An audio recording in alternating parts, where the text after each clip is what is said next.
Well, let's not do that again. How's that sound? Yeah, let's get this underway. I'm ready. You just gotta say, hey, Alex, you know what? We're recording. Let's fucking go. Hey, Alex, we're recording. Let's fucking go. Welcome to the Gamer Reaction Podcast. This is podcast number 87. It should have been podcast number 88, but utlords that we are, we did not do a podcast last week. Oh, I was wondering about that. Yeah. Well, a couple of us tried. I blame poor scheduling. Yeah, Chris and I showed up, but we're not gonna oust anyone.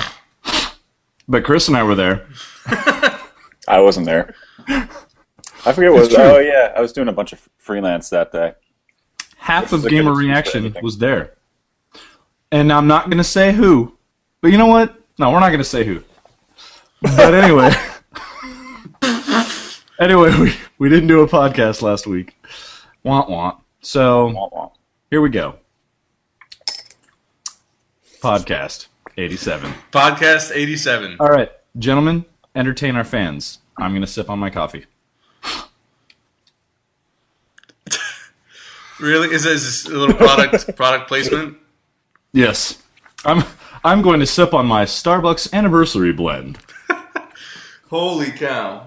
Alright, man. Well, let's just kind of start it off with what we've been playing, if anything. Well, my list is very short of games I've been playing because, as I think we're all aware, I've been very excited about PC gaming lately. And I just moved. Again, I'm finally in a permanent headquarters in Portland. And when I hooked my computer back up, it ceased to function. Oh. Awesome.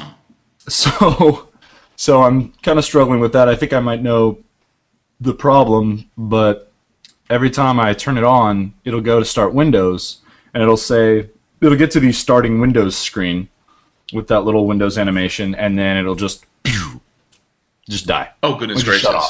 Shut off.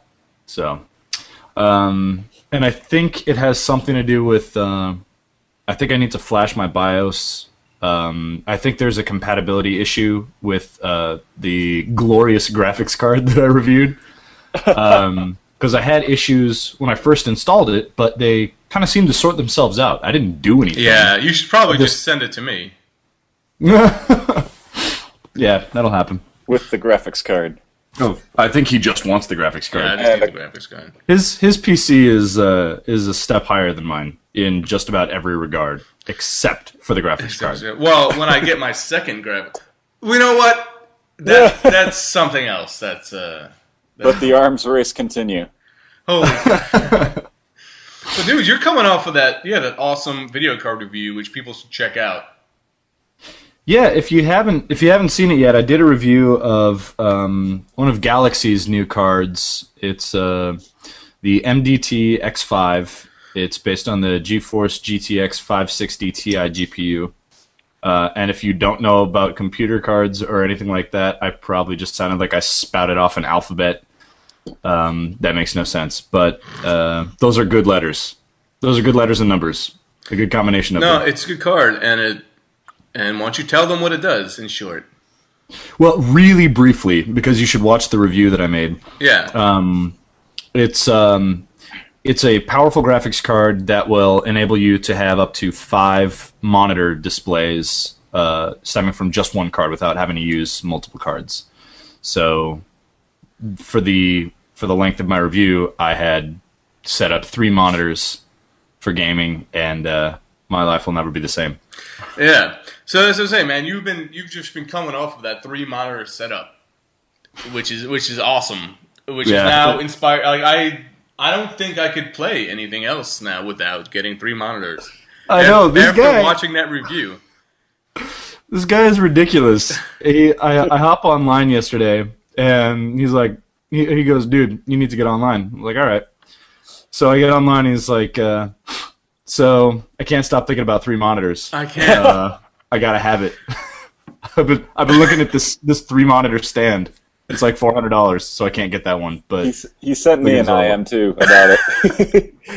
It's like, Jeremy, I think Alex has me convinced on this 3 monitor stuff. I'm like, I I was like, I'm telling you. I was just sending messages both to you and Dianna. I was like, fucking Alex has got me into this 3-monitor thing. I was like, I can't stop.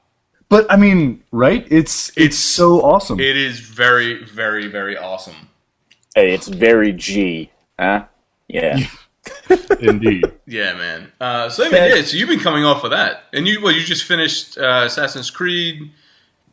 Well, I see now. Since we didn't do the podcast last week, I don't know if I had mentioned that I'm currently playing Brotherhood, and I had mentioned that before, but I don't know if I had mentioned that I have like a 9-foot erection playing that game, because it's so rad. Is it called the Coliseum? Dude, it's the fact that I get to train ninjas, basically. Yeah. No, we didn't talk about. We were talking about this on our own. That's right. Yeah, dude, the fact that you can all I did was I haven't advanced the story in a while because I've just been running around doing things and then just sending my assassins on missions so that they could level up. Yeah, that is awesome. I was like, I can't be bothered with having these recruits.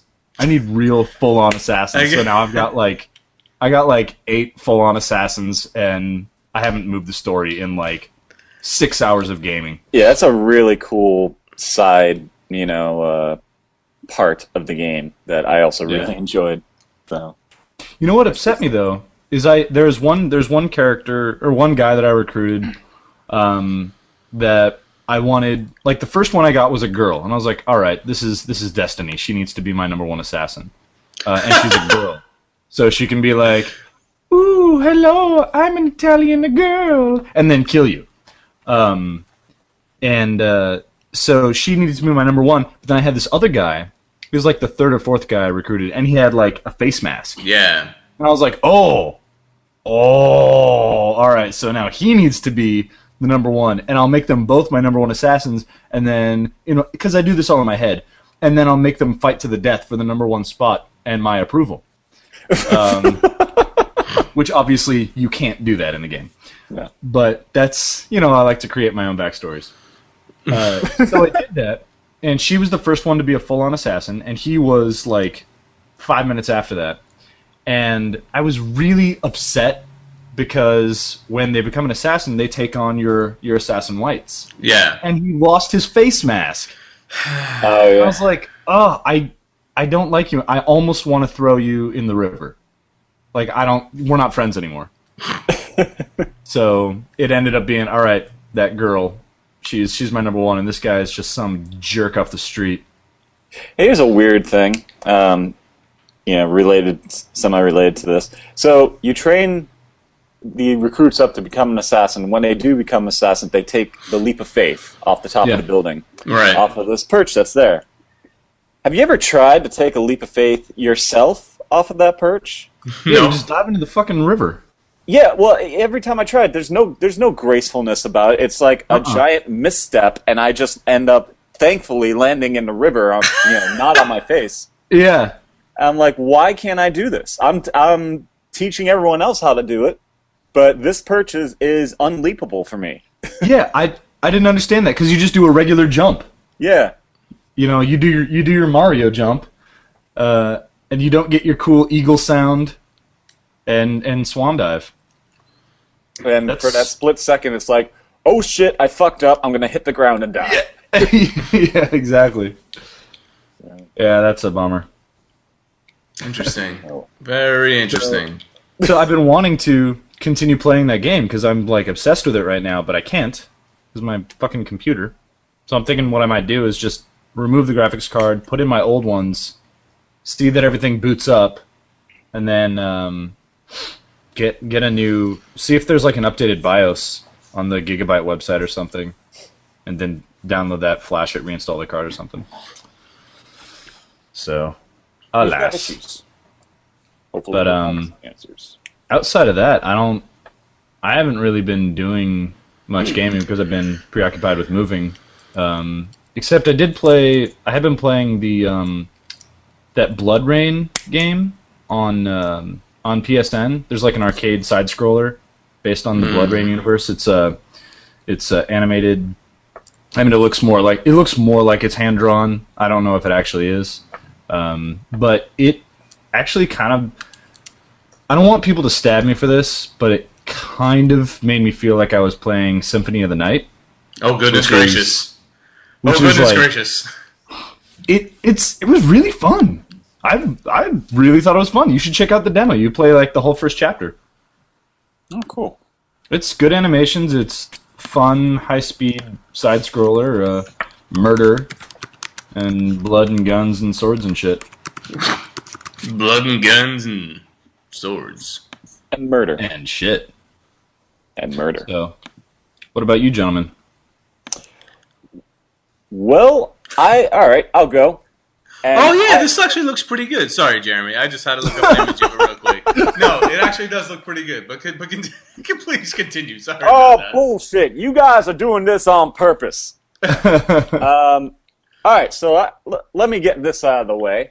I have to take back every, not bad thing, like mediocre, kind of like half disappointed thing I said about Dead Island.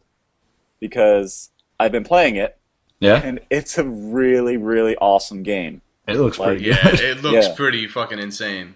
It's, like I was kind of like lamenting about before, like it's not like if you're going into it for the story, it's not like, super story, like dramatic and rich and stuff. Though it does have like, the look and feel of like, like a real kind of like survival horror sort of thing.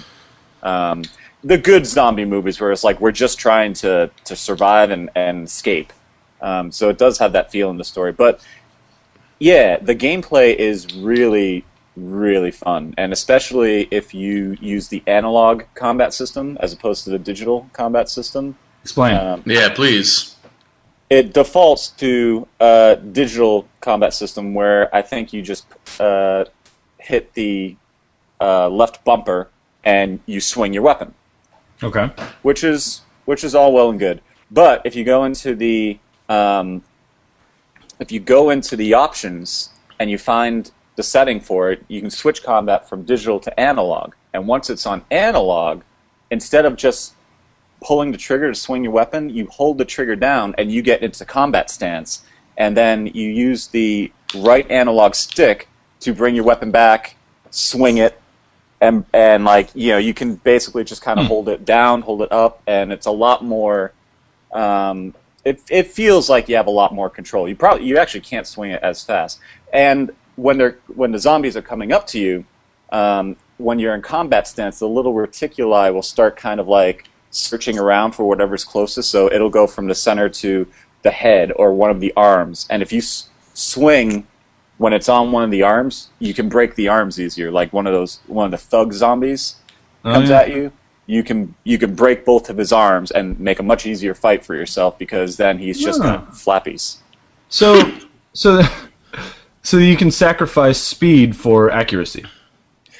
Yeah, I mean, you still can't actually move the reticuli yourself. It sort of does its own thing, but yeah, you can control like when you swing. You can control when you use like upswings and downswings and stuff, and it just feels a lot more authentic. The other thing it does too is it centers you.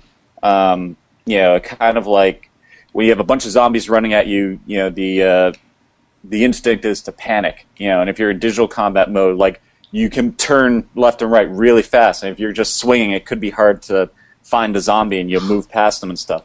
When you get into combat stance, that movement pretty much you can't turn left and right anymore because you're using that for your weapon now. You can still strafe left and right. So it's kind of like an analog combat mode. You square your feet and you get ready to deal out the business. Okay. So if you're playing it, I recommend you try it that way because I think it's more fun. So now, when you go into that stance, you can't run, right? You have to let go of the bumper, and then you can run. Yeah, I mean you can move. You just can't turn. You just can't turn. Oh, okay. So you can run straight and like fucking juggernaut people, but you could. But if they sidestep you, you're fucked. Yeah, if they sidestep you, you got to let go. You got to turn towards them, square your feet again, and then, I'm getting a great mental image of the actual character in this situation, running full speed with like a machete or a bat, a zombie just kind of stumbling to the side, and you stop. It's like, oh, fuck. Oh, how I turned. Hey! I'm back. Yeah. But you're enjoying the game then? Yeah, it's a lot of fun. It's some people said it's Borderlands-esque, where it's kind of open world. You get a quest, and then as you're going, you find like another little side quest here. And the people never really move. They're kind of like little quest dispensers. Yeah. So they're usually just kind of standing in one spot. There isn't a lot of like dynamic dynamicism there, but it does the job. Did you make that word up? Yeah, I did. Dynamicism? Dynamicism. Awesome. It's a word now. So apparently, it seems to me like since they don't move and they don't die, the way to survive a zombie apocalypse is to just stand still. Stay where you are. Yeah. And dispense put quests. and give people objectives. Yeah, like this one lady, she just literally stands in a hut in the middle of a very zombie-rich part of the island, and Oh, no.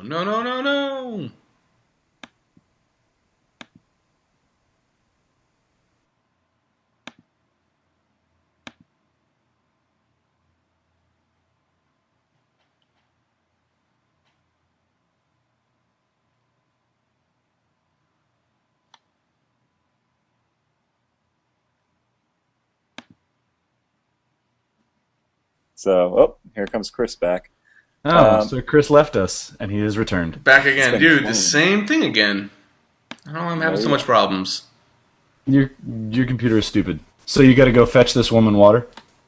You gotta go. Yeah, she stands there because like Chris is recording this, so Right, so we lost whatever. She was that. standing in a hut, basically. Oh! Yeah.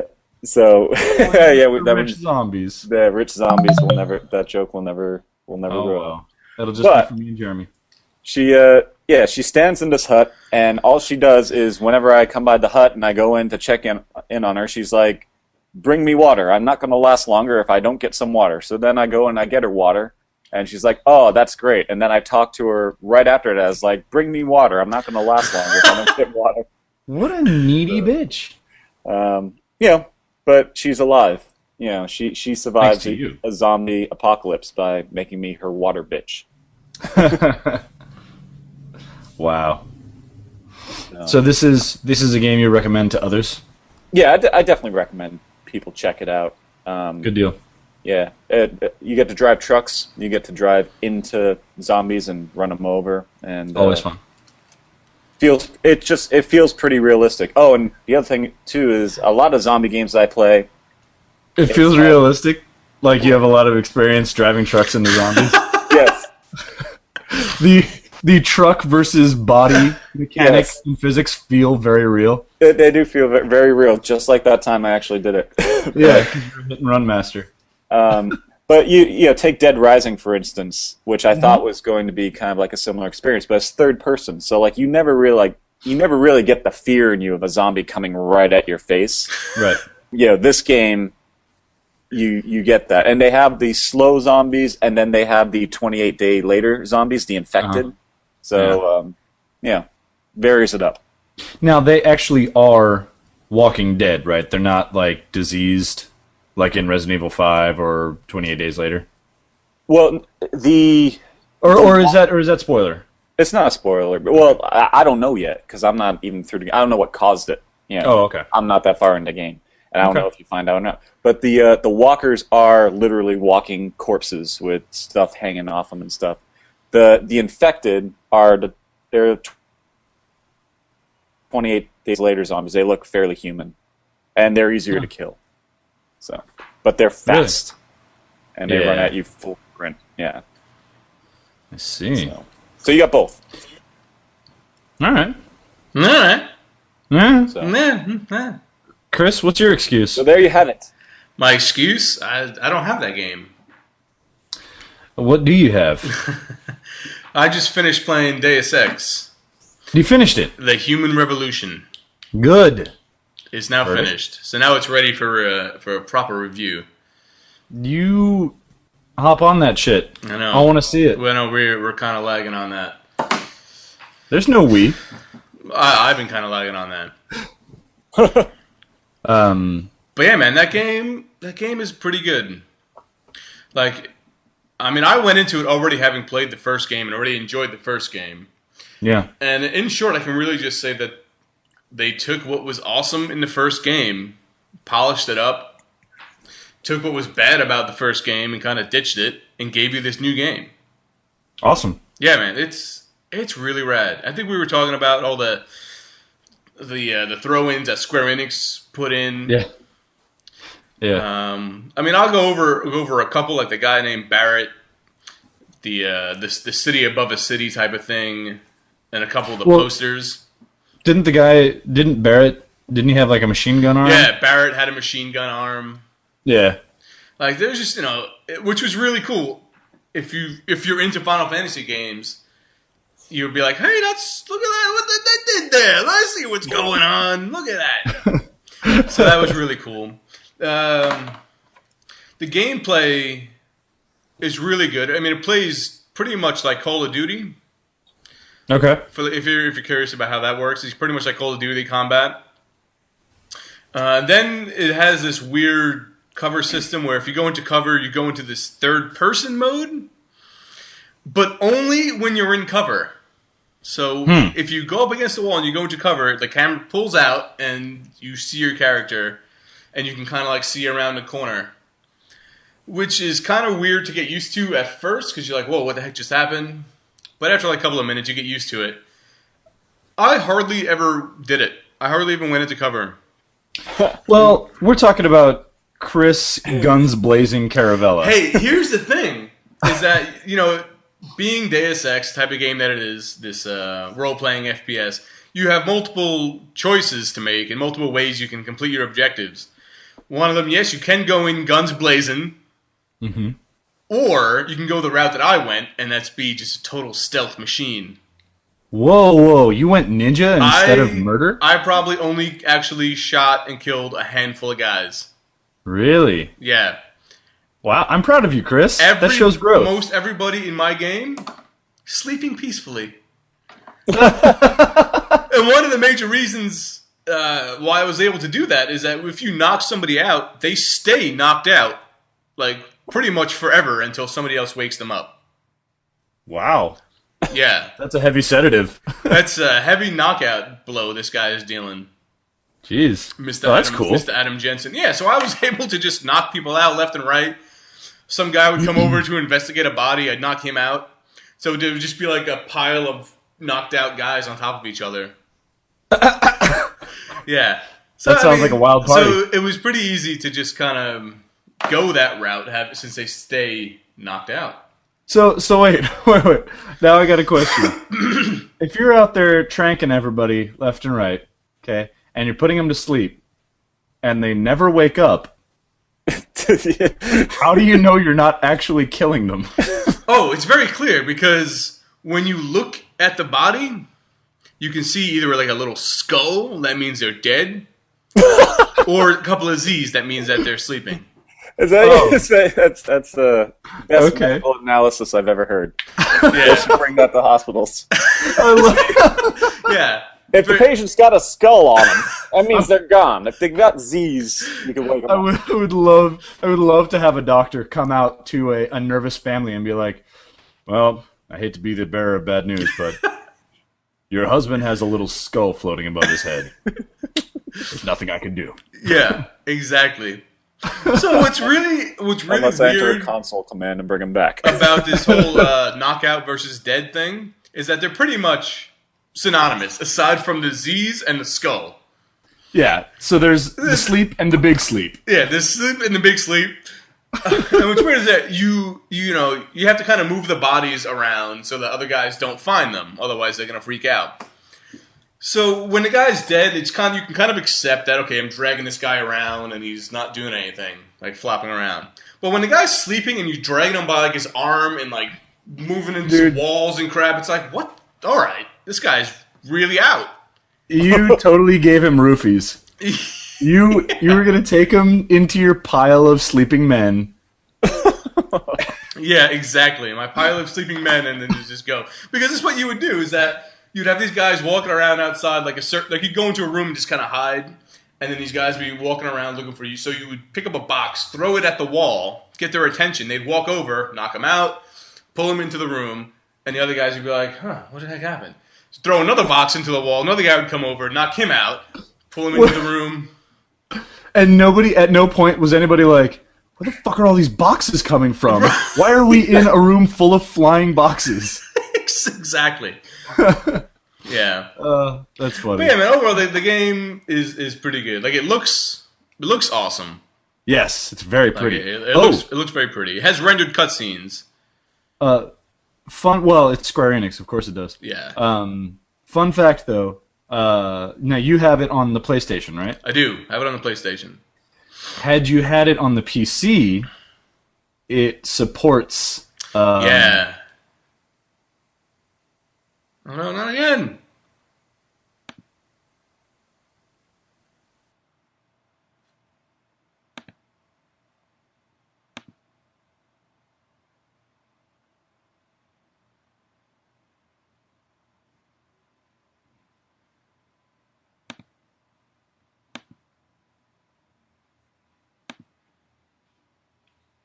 Chris.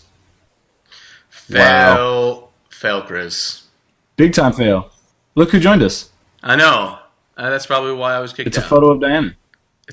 Is that why you were kicked out? I have no idea. But dude, you were Hold saying. Hold on a second. I was saying. You were saying, yeah. Diana's now sitting here and she's not saying anything. It's bothering me. Yeah, she's probably the same problem that happened to me. Okay, well, whatever. Yeah, so you were saying the game supports what? Yes, it supports multi-monitor, and it really high resolutions, and also it utilizes FX anti-aliasing rather than MS, which is I'll admit that I really don't know the ins and outs of it.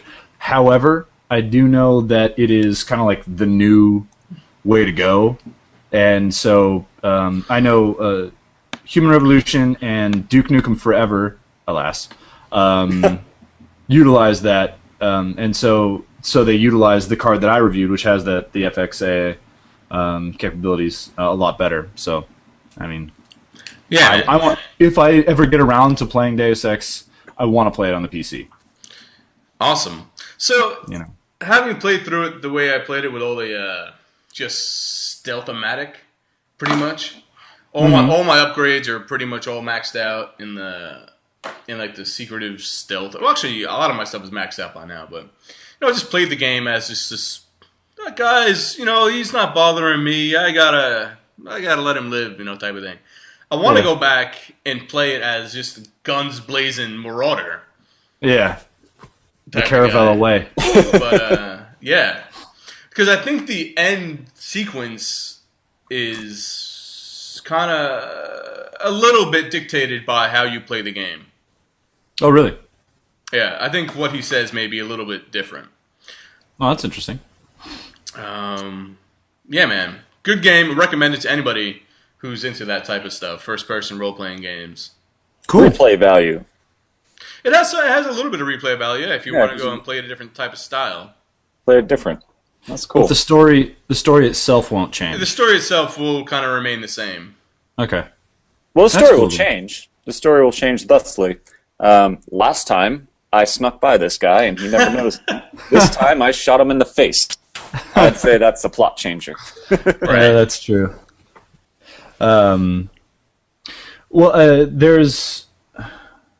I need opinions, and and I'm glad that you guys are here for this, because I've got plenty of time to figure it out, but we're not helping you pick out your curtains again. What? Come on! No, it's about Skyrim. Oh. So don't worry, I'm getting it. So I've got until well, not until the 11th because I need to pre-order it. But I need to decide whether or not I want to play it on the console or on the PC. And I haven't. Here's the thing. On the PC, it's going to be better. Yeah. It will be better. It'll probably have a better interface, and it will definitely have the ability to mod later, which I find interesting because I've never really had the capability of playing a game like that on the PC until not too long ago, and there hasn't been one worth playing, really. So, and it's $10 cheaper, which is, it's not a selling point, but it's a nice little bonus. So now, my question is, do you guys know offhand what the system requirements might be? Because I'm fairly sure I'll be able to run it like crazy. Yeah, but Alex, I don't think you're going to have any problem with that. Okay. I think because I want to have the smoothest, prettiest, gaming experience that I can. And if I'm gonna run it on the PC and it's a little choppy, or I can't have everything on ultra, then the idea of me playing it on a smaller screen is no, fuck all that. I'll play it on the big TV.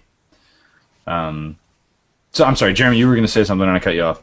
Bethesda tends to have a way of just not making their games that weighty and difficult. Like apparently Skyrim's going to fit on one Xbox 360 disc, which really, which seems like, I kind of I was expecting at least 2, but unless that's changed. But wow, I read an article that it will fit on one Xbox 360 disc.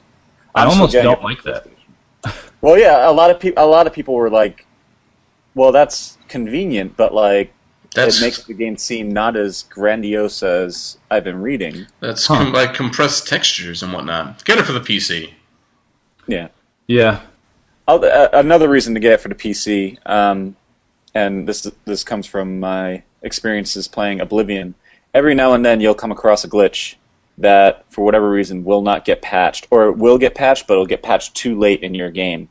And if you have it on PC, you have console commands, and you can basically unfuck anything that gets fucked up. Yeah. Example I can give in Oblivion is the guy who I needed to talk to initially to start events in motion to purchase the house in Skingrad. There was this glitch where he would, walk from the castle to the tavern every morning, and he'd walk across this big long bridge. And every now and then, he falls off the bridge to his death. Yeah, you told me about that. And so he did this, and not only did he do this, but he managed to fall like inside one of the pillars. So I just found a little itty bitty chunk of him. It's like, oh, there he is. Oh, he's dead. I can loot him. But there was no way to bring him back. And then I'm pretty sure they patched that to correct his behavior so that he doesn't do that. But by that point, I'd already moved past my latest save had moved past that. Yeah. Because I don't know when that happened. That could have happened in the first in-game week I was in the game. Oh wow! So there's no way to know. So Oh, wow. So he was gone for the rest of my Oblivion experience because of that. But if I had a PC though, how did he walk off the bridge? Maybe he was unhappy. Yeah. Or maybe he got into a fight with a horse or something. Could have been. Happens. And the horse had horse armor. Yeah. So, did I mention to either of you guys or on the podcast what I recently did in Oblivion? It was a big event for me. No. Okay, this was the biggest. It won't seem like that big a deal to you guys, but it was the biggest event for me in the entire game so far. I've been, as far as the game time, in-game time goes, I've been playing for like half a year, 160 days or something like that. And for 156 of them, I've been a vampire. Oh, so you cured your vampirism? And I finally cured myself. Oh. And I realized I'm not very powerful anymore. Because I'd gotten to a point where, you know how like when you rest in a bed, you know, you have a nightmare and you wake up more powerful as a vampire? Well, I had done that so many times that it stopped happening. I couldn't become any more powerful as a vampire. And I was like, well, I do kind of miss the daylight. And it does make fast traveling more tricky. I guess I'll do it. and so I did it, and I didn't realize when I cured my vampirism, I looked totally different. And I looked at myself and I was like, oh, I look stupid. Like, my character looks so lame. I've got this, like, as a vampire, I had, like, I play as a Dunmer, which is a dark elf from Morrowind. And as a vampire, I had this, like, blue skin, and I was gaunt, but I had this blue skin and these, like, red eyes, and I was like, whoa, you know, don't mess with me in a dark alley. And then I cured it, and I got, like, my face didn't get fat, but it filled back out so much that I was like, dude, chubby cheeks, what's up with you? And then my skin turned gray, like this dark gray, or like almost blackish, except for my eyes. I got these big like white circles, like someone's shining a flashlight in my face around my eyes, and I look like fucking Elmer Fudd when he like turns his rifle on himself and like blows his own face away, and he's all black except for those big white eyes. You need to get a screenshot of this. I will. It just looks so stupid compared to how I'll take a picture of each. I'll load a previous game and show you the difference. So you said it makes fetch travel tricky? Well, because you can only fast travel at night because you're taking damage during the day.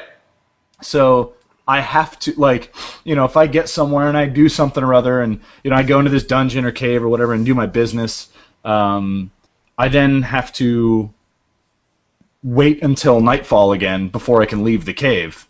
Otherwise, I'm just going to walk out and immediately start taking massive damage, and I can't fast travel anywhere because I'm taking damage. So it's like, everything I do, I have to do at night, and there's quests where it's like, I need to talk to this person or do this thing, but I can't because they're asleep. Wake them up. You know. So I finally, in an effort to drive the storyline forward and actually finish this goddamn game before Skyrim comes out, I decided to cure my vampirism. And I shed a single garlicky, holy watery tear as I said farewell to the night. Oh, that's good stuff. Yeah. But I'm still a Dark Brotherhood fucking murderer, so don't worry. That looks like Elmer Fudd with the shotgun. Hey man, unintimidating assassin ever. You're right. I just could not get back into that game. I think hard. I mentioned this on one of the earlier podcasts. I got to the town and there was just so much to do. I was like, I can't do this, and walked away. I know. It's friggin' hard to get back into. It was really hard for me to get back into that game, but once I did, I got really excited about it again. That's cool. But there are a couple quick things that I just wanted to throw out there that will take no time at all. One is that I believe as of today, it might have been as of yesterday, we got an email today from BioWare announcing that Star Wars: The Old Republic has a release date, an official release date. Oh, nice. So it'll be coming out on December 20th of this year. So that's cool. Just before Christmas. Yep. I still am on the fence as to what I'm going to do about that game. I really want to test it out, but I don't want to test it for like $50. Exactly. Yeah, I'm on the same side as you, man. I was all set to get ready playing that game, and then I was like, Guild Wars. I know, and it's so rough because Guild Wars has no release date, so it could be a year away. But I don't want to invest myself in Star Wars. And just after being burned by Final Fantasy XIV. Yeah. Here's not to be a naysayer or anything, but Go ahead and naysay. Well, December 20th, right? It's right before Christmas. Like, marketing-wise, it's a strategic time to release it. Correct. I hope they're not rushing it and cutting corners to make that deadline, instead of being like, oh, well, we could release it, January 6th, but then no one's spending money on January 6th. So. I share that feeling. I hope that that's not the case. And I would think that the game is probably finished. They're probably just sitting on it. Because they've already had, I think, their beta. Beta well, phase. the beta's still going. Yeah, so that makes me think that the game will probably be at a good kind of finished, air quotes, point before that. Yeah, well, you got to use air quotes, because what was the last MMO that came out? Yeah, exactly. Oh, Final Fantasy 14! Oh, zing! I remember paying $70 for a beta. Oh, man. Yeah, that game was finished. That game was finished when you took it out of the box. So I know you have other things to mention, but before that, speaking of betas, Diablo 3 beta is out. Oh, is it? Yeah. Are you on it? No, but I've been watching videos of it, and that game looks awesome. Yeah, it does. It looks like Diablo. Well, that makes sense. Which is exciting. Like, that game looks friggin' awesome. So I guess if it looked like something else, that would be... Well, if it looked like Diablo, but like Diablo 1 or something. Uh-huh. But this looks like Diablo taken to like the next level. Pretty Good. much like StarCraft 2. It looks like that type of transition where like it's still StarCraft, but it looks great and like it's 3D. Nice. So now like when you knock guys back, they'll knock back in 3D space and kind of like ragdoll a little bit. Oh, cool. Yeah. So they've got the monk, they've got the witch doctor, the demon hunter, and I think the mage or the wizard or whatever he is. They don't have the was it the barbarian? They don't have that. Oh, I'm sorry, available? and the barbarian is in it. Now, are there still any classes to be announced? I'm not sure, but I feel like they have to release some kind of paladin class. Yeah, I was thinking some sort of like cleric, like mace and shield. That's kind of like that has to be one. Isn't the witch doctor kind of a healer? I don't know the full extent of the witch doctor. The witch doctor is kind of more like the necromancer, I think. Oh, wait, isn't there a necromancer? I don't think so. There wasn't one here. It was the witch doctor that can like raise up zombie dogs and nice do that type of stuff. They can summon Resident Evil. Yeah, exactly. That's cool. Yeah, and you're of course going to be playing the monk. The monk or the demon hunter, both of those characters looked awesome. See, that'll work out perfectly because those are the two that I want to play. So whichever one you choose, I'll play the other one, and we'll go fucking destroy shop. Yeah, it just looks cool. Like the video I was watching played both of those characters for a fair amount of time. And you got to see like what they do. So, nice. Very, very, very awesome. Definitely still looking forward to that game. Yeah, absolutely. Despite its always online and real money auction house. Yeah, but you don't have to do the real money thing. You could use your gold. Yeah, and honestly, I know that it's bullshit, this always online thing, but I also don't care. Dude, I saw it was a comic the other day, and it was like this guy. It was a comic of this, kid or whatever, grumbling about, Blizzard just lost a fan or this and that. I'm not getting this game. And then it showed with subtext on it, this guy will still buy the game and only knows about this because he's been online straight for since 19 something. Yeah. It's like, dude, we're online anyway. Most people are online forever as it is. It's like, yes, there are people who aren't online 24/7, but what are you going to do? I mean, the world's moving forward. Yeah. Yeah. So... No stragglers left behind. No, a lot of stragglers left behind. Fuck it. Leave them behind. But yeah. So there were two other things that I wanted to mention because we're going to need to start wrapping this up pretty quick here. One is last week I saw there was an article in the front page of my local paper, and then you're very proud of that. and then a friend of mine pointed out to me online. It was part of like Yahoo News or something. It was the same story, and it was where there were I think scientists at the University of Washington who have been working on. And you'll have to forgive me because I don't have this in front of me. I'll probably get a couple details wrong. Working on mapping a protease, which is like a protein strain of a virus or whatever. Trying to map a protease of like the AIDS virus, but they've been working on it for like 10 years and haven't been able to do it. So someone had the wherewithal and the brain matter to say, hey, let's give this to a bunch of online gamers and see if they can figure it out. So they made a game. They made a really basic puzzle game where they basically gave it to a whole bunch of these gamers in like an online competition thing to solve these puzzles and map out this protease. And they already finished what scientists have been working on for a decade. They mapped out this like AIDS protease or something like that, which will advance science towards finding a cure for AIDS.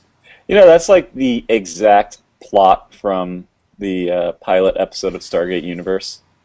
Is it really? Except not AIDS. It's like they were trying to decode the 11th chevron, and so they sent it out on an online game, and the guy who figured it out was a gamer, and he figured it out in like an hour.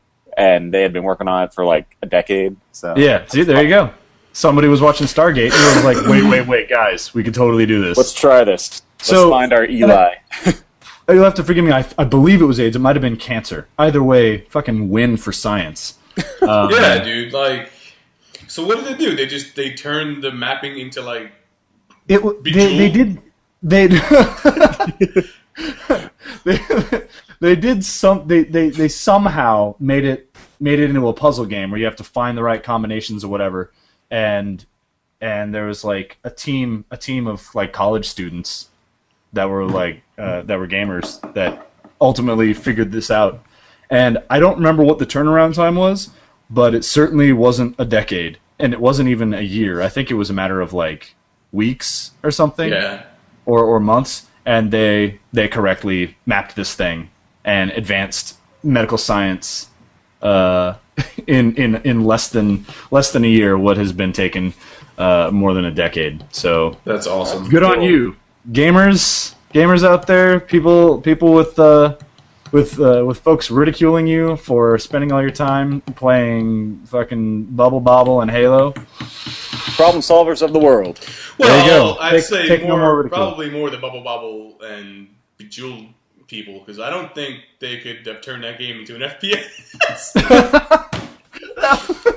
That would have been awesome. Blowing away protease, finding the cure, shooting the AIDS virus.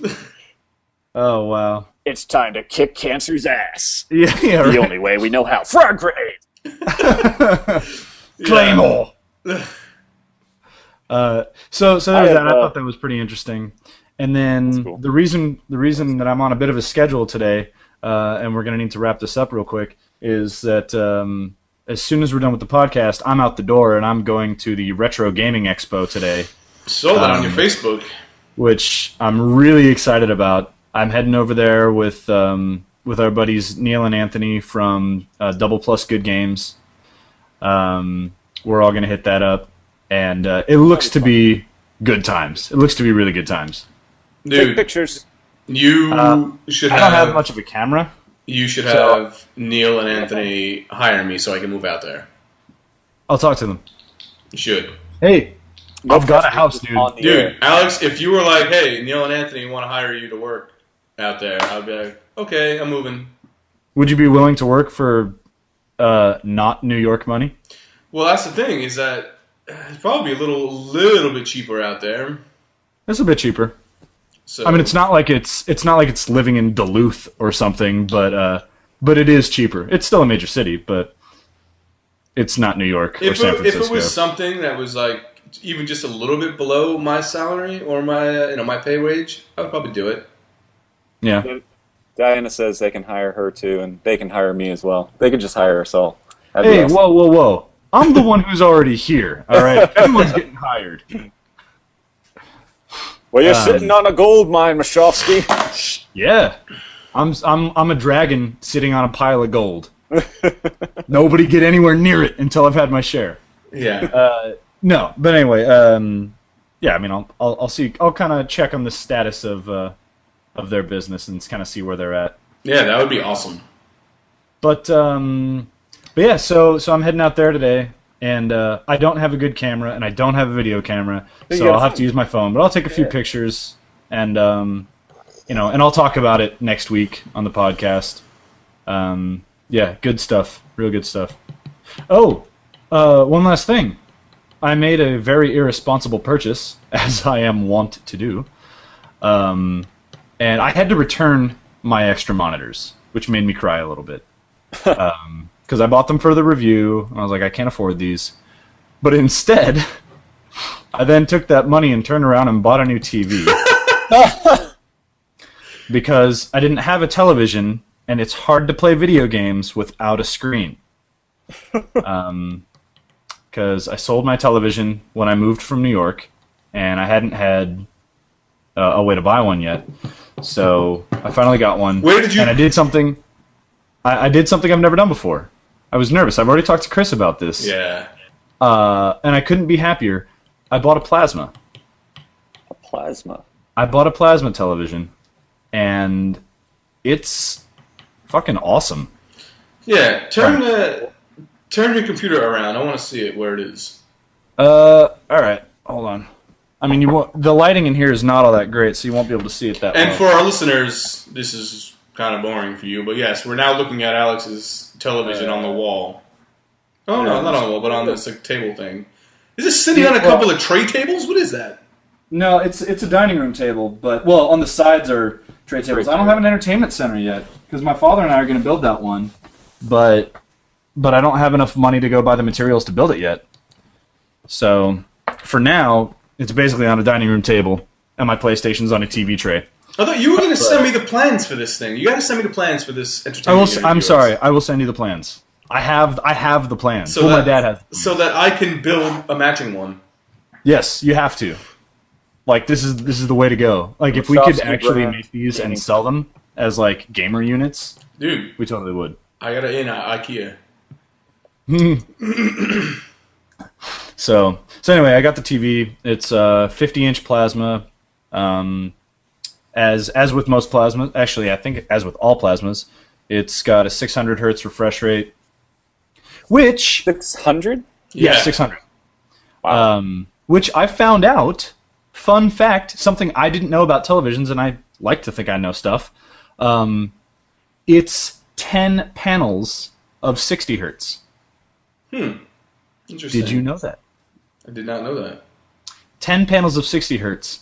But either way, it's really fast. It has plasmas have the best response time of any televisions out there. Right. So they are excellent for gaming. Really deep blacks, rich colors. It was cheaper than LCDs and LEDs. And let's be honest, LED TVs are kind of a joke until you get into the expensive ones. And LCD is a waste of time, I think. Now, like, looking at them side by side, you couldn't give me an LCD again. Wow, look at this guy. Yeah. Plasma man. I'm all about it. And like people who worry about like image retention and ghosting and like burn-in and stuff, that's all a thing of the past. They've pretty much mastered that shit. So Cool. it's no problem. It gives off a little bit more heat, and it's a little bit heavier because the front is glass. But it's not like you're schlepping your TV around anyway. You get it in place and you leave it there. Right. So until I'm able to afford an OLED television, I will probably rock this plasma for a long time. Very, very, very cool. Yes, sir. So, anyway, that's about it. I got nothing else. I'm all tapped. I'm all tapped out. He's out. He's out. Ladies and gentlemen, he's out. Chris has tranked me, and unless someone wakes me up, I will be out for a long, long time. Z's over his head.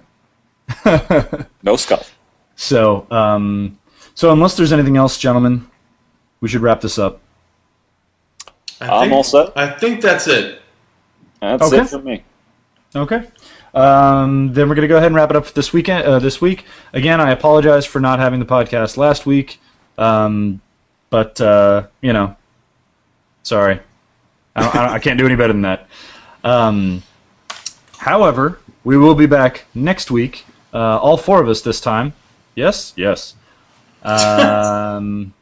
So until then, please do all of us at Gamer Reaction and yourselves a favor and check out our website at www.gamerreaction.tv.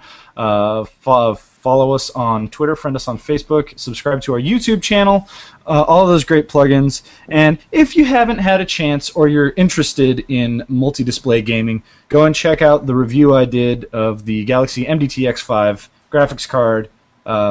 I do have footage of my setup, and then I also have in-game footage of what it'll look like, so it'll give you a good idea of just how fucking awesome what we've been talking about is. Until next week, this is your old buddy Alex. This is Jeremy. And this is Chris, bringing you a bit of medical advice. If you're just curious about your drunken friend passed out, pick up your PlayStation controller, hit the square button, and if you notice a skull above his head, leave him be. He's gone. We'll see you next week. Yeah.